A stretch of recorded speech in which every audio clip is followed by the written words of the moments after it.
हाल ही में 10 जनवरी को फेसबुक और इंस्टाग्राम की पेरेंट कंपनी मेटा के सीईओ मार्क जकरबर्ग ने एक पॉडकास्ट में कुछ चौंकाने वाली बात कही है, जिसकी चर्चा अब दुनिया भर में हो रही है। उन्होंने कहा कि 2024 का साल दुनिया भर के लिए उथल-पुथल भरा रहा है और कोविड के बाद हुए चुनाव में कई देश की सरकार गिर गई थी, जिसमें भारत भी शामिल था।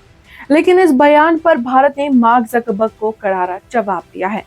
भारत के रेल और आईटी मिनिस्टर अश्विनी वैष्णव ने इस पर तीखी प्रतिक्रिया दी है।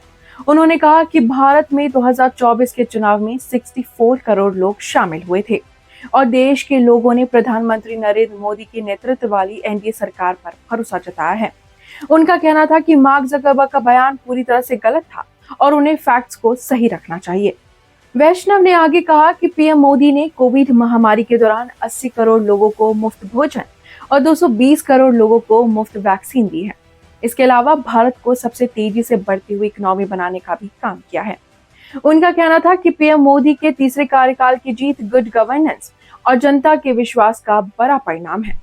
जकरबर्ग ने रॉगन के साथ एक पॉडकास्ट में कोविड-19 के बाद की सिचुएशन पर चर्चा कर रहे थे। उनका कहना था कि 2024 एक बड़ा इलेक्शन ईयर था, जिसमें भारत सहित कई देशों में चुनाव हुए और उनका दावा था कि इस दौरान लगभग सभी पार्टियां जो सत्ता में थी वो हार गई थीं।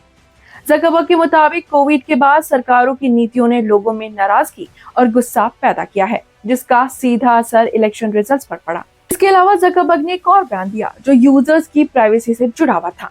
उन्होंने कहा कि व्हाट्सएप का end to end encryption users की सुरक्षा करता है, लेकिन अगर किसी सरकारी एजेंसी को डिवाइस तक पहुंच मिल जाए तो वो स्टोर चैट्स को पढ़ सकती है।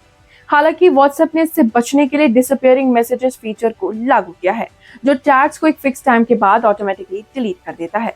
जकरबर्ग ने मेटा के भारत में पहले डेटा सेंटर के बारे में भी जानकारी दी। मीडिया रिपोर्ट्स के अनुसार रिलायंस इंडस्ट्रीज के कैंपस में चेन्नई में ये सेंटर स्थापित हो सकता है, जिससे मेटा को अपने एप्स पर लोकल लेवल पर यूजर्स द्वारा तैयार किए गए कंटेंट को प्रोसेस करने में मदद मिलेगी।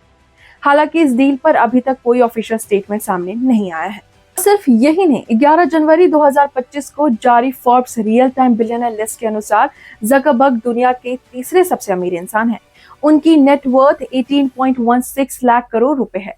इस लिस्ट में पहले स्थान पर टेस्ला के सीईओ एलन मस्क और दूसरे स्थान पर अमेज़न के जेफ बेजोस हैं।